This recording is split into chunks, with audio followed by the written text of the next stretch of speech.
E meus queridos, de volta aqui para a gente continuar a nossa discussão sobre a linguagem. E a gente vai falar um pouquinho agora de como Wittgenstein, Ludwig Wittgenstein, entende essa questão da linguagem, ou quais as suas contribuições para essa questão da filosofia da linguagem. Então aí ele nasce em 1889 na Áustria, é um filósofo austríaco e que contribuiu muito para para a filosofia da linguagem, para a lógica.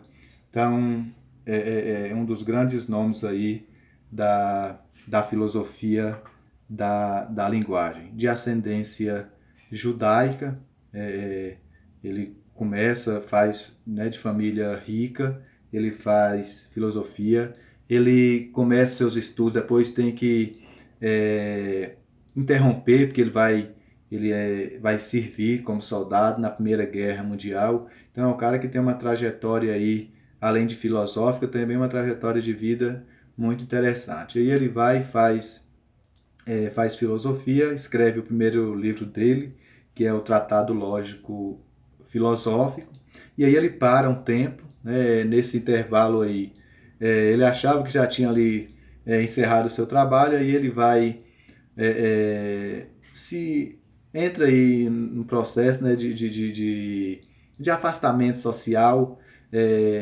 ou pelo menos do meio acadêmico, digamos assim, e aí vai dar aula para crianças durante um tempo, fica cuidando do seu jardim e tal, e aí ele fica um tempo longe da academia.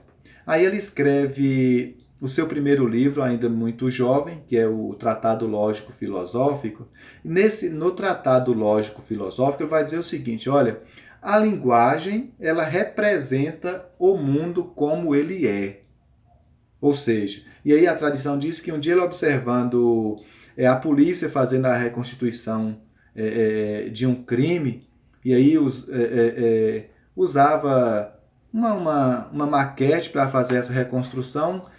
Claro que ele lendo isso a partir de uma matéria de um jornal, e aí ele chega à conclusão, fala, poxa, isso aqui está representando a realidade. Então, no seu primeiro livro, ele vai dizer que a linguagem representa o mundo, ou seja, aquilo que eu digo tem uma representatividade, tem uma relação com aquilo que está no mundo. E aí ele escreve esse seu livro, defendendo então aí essa tese de que a linguagem ela representa aquilo que eu vejo. Ora, então o mundo ele é representado pela linguagem. Nós só conhecemos o mundo porque a linguagem nos faz conhecer. Não tem outra forma de conhecer o mundo que não seja através da linguagem. E aí ele passa esse tempo que eu falei com vocês, 10 anos, e aí ele volta então, depois de 10 anos, ele acha que ele pegou um caminho muito simplista, filosoficamente falando, e aí ele vai então retomar. E aí, nesses 10 anos, tem a sua produção, né, porque ele está e tal, mas continua escrevendo. E aí ele vai escrever então as Investigações Filosóficas, que é a segunda obra dele. Uma na juventude e essa ele já mais maduro. Nessa obra, ele vai justamente questionar a sua primeira obra. Ou seja, talvez ele seja um dos poucos aí que deixa isso bem retratado na história. Aí essas duas fases do Wittgenstein. Ele jovem, ele mesmo faz essa separação, né? O Wittgenstein jovem e o Wittgenstein maduro. É tanto que ele usa, às vezes ele usa o nome dele na terceira pessoa. Ele fala para desconsiderar aquilo que o autor tal escreveu e que retire aí da academia, porque a partir das investigações filosóficas ele vai entender que de fato a linguagem ela não representa o mundo. Ou seja, nessa segunda obra de Wittgenstein, ele vai chegar à conclusão de que a linguagem não representa a realidade. E aí ele vai falar que a linguagem ela é um jogo, né? Um jogo da linguagem. Ou seja, tem palavras por conta desse jogo desse jogo da linguagem, ela não representa a realidade na sua totalidade. E aí ele, como é um jogo de futebol, por exemplo, a gente pode ali narrar, falar as pessoas que estão jogando, mas o que é mais importante aí no jogo, que seria as regras, elas não são visíveis. Por isso que ele vai dizer que a linguagem ela não representa a realidade. A linguagem ela é insuficiente para representar a realidade. E aí ele usa essa metáfora do jogo. Ou seja, as palavras elas podem ter significados a partir da experiência de cada um. Esse jogo da linguagem aí, como se fosse mais ou menos as gírias. Então fala assim, olha, a casa caiu. Ela não representa a realidade, de fato a casa caiu, mas seria um jogo de linguagem, uma gíria que tem um outro significado.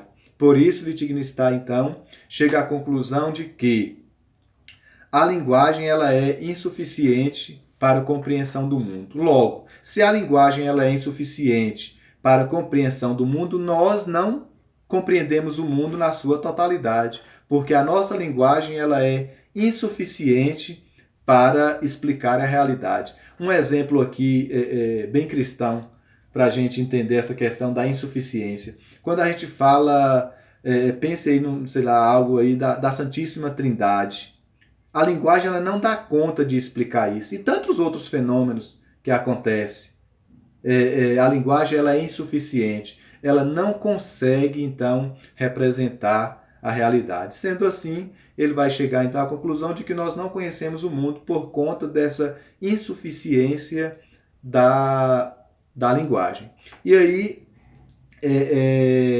Wittgenstein, então, nessa sua segunda obra, ele vai justamente pontuar aquilo que, segundo ele, errou na primeira. Então, são duas obras e dois pontos de vista distintos. Só retomando que na primeira obra, para ele, a linguagem representaria o mundo, né? Aquilo que eu falo tem uma correspondência direta e contempla aquilo que está na realidade. E na sua segunda obra, Wittgenstein vai dizer que há aí um jogo de palavras, um jogo de linguagem. Portanto, a gente não consegue expressar aquilo, não conseguimos expressar através da linguagem aquilo que de fato está na realidade. Ok? Paramos por aqui então e nos veremos aí em um outro momento. Beijo para vocês, se cuidem.